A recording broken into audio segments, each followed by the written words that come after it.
In this video, we're looking over how to create and edit your pop-up. So when you're in the page editor, you'll find the pop-up button on the top, just up here on the left-hand side. So if you click pop-up, it'll actually bring up what the pop-up looks like. So when you first create this, there'll be nothing on it, right? So you can either start building the pop-up by clicking the add row function here, or you can edit the pop-up settings. So we're going to look at the pop-up settings first before we put the content into the pop-up itself. So the settings here will show you some various style designs and customizations similar to what you've seen in the rest of the editor, but there are a couple of additional options. So you do have a toggle here that you can put on and off to disable the pop-up. So you can just flick that on and then it won't show up regardless of whether or not you've actually set some triggers to fire it. So you can flick it off. We're going to leave it on. You can adjust the width of it. So you'll see this change on the page as I mess with this. So I can change to full page and you can see that adjusts to the full width of now that's a full width of like a tablet, you can imagine. So on portrait mode, that's basically sort of what that will do. But on a wide desktop, it will only show most of the page. Then you go medium and then you can have small, right? So that's just up to you, whatever you want it to do. I'm going to leave it on medium. Show pop-up on exit. What this does is this is a feature that will work on desktop only, where if a user moves their mouse off the page into the like the URL area or other tabs, basically showing an intent to exit the page, then the pop-up will come up. This is not relevant on mobile because there is no way to establish user intent to leave the page on a mobile. So show pop-up on exit is just a desktop setting. I'm going to leave that on in this case. And then we have our advanced editor here where you can change the styling of how the border looks. So you can say, for example, no border, and you can see the border disappears. Or you can choose various sides, however you want it to go. I'm going to choose to still have the border. I'm going to leave it as solid. I'm going to change the border color in this case to a green here, you can see, and then I can definitely see it.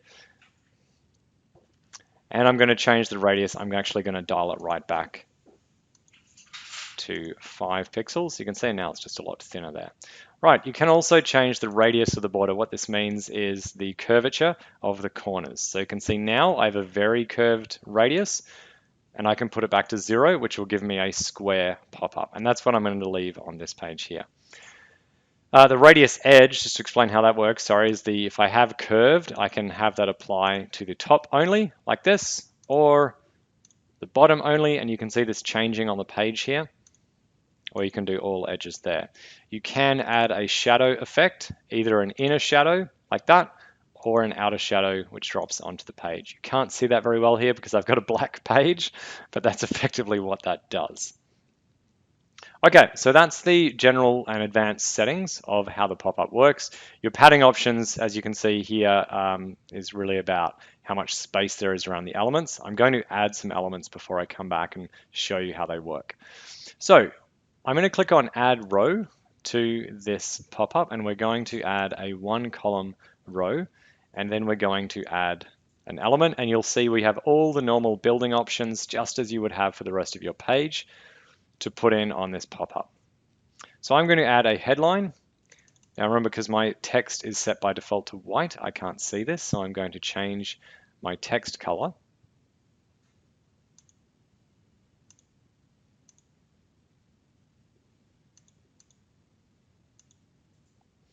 Like that, and I'm going to put in here, to who and where do we send your ticket? And then I'm going to add a form. So what you can do here is, rather than just insert a custom embed of your form, you can actually embed surveys and calendars and forms directly from your account in the builder option. So we can see here, I can see here form. I can also select form in the right hand here area, and I can choose button or form. I'm going to choose form here. And then what it'll allow me to do is pick a form from my account just here. So I'm going to choose this Plateau Facebook ad form, and then boom, you can see the form just pops in right here. So there are a few things you can do here with this form. You can actually change what happens when the form is submitted. So for example, I can send that form to a URL or to a next step. by changing these down here, rather than having to go into the form and change those settings there. You can actually customize what they do based on this page right here. So that's one way you can use a form, and that's sort of all we'll go into depth in terms of building this pop-up. What I'm going to show you now is how the padding options works on the pop-up settings based on the fact that we have content now.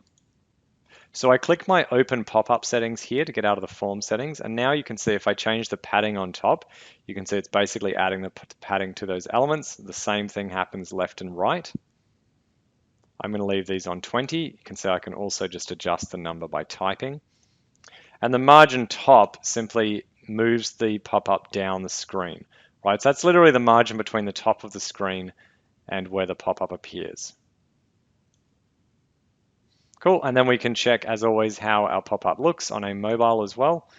And just like every other element of the page editor, you can customize the way that things look on a mobile versus desktop. So I can change the font size on the mobile version, and I can even turn visibility on or off for mobile in the advanced area.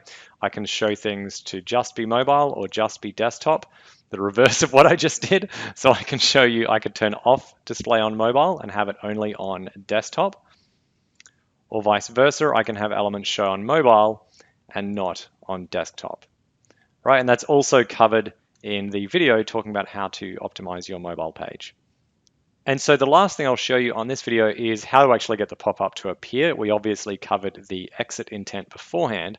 However, what you'll also want to do is we'll want to get out of the pop-up area and have some sort of trigger action for the pop-up. So in this case, we have a button. And this button here, we want to make sure that the settings of that button in our general settings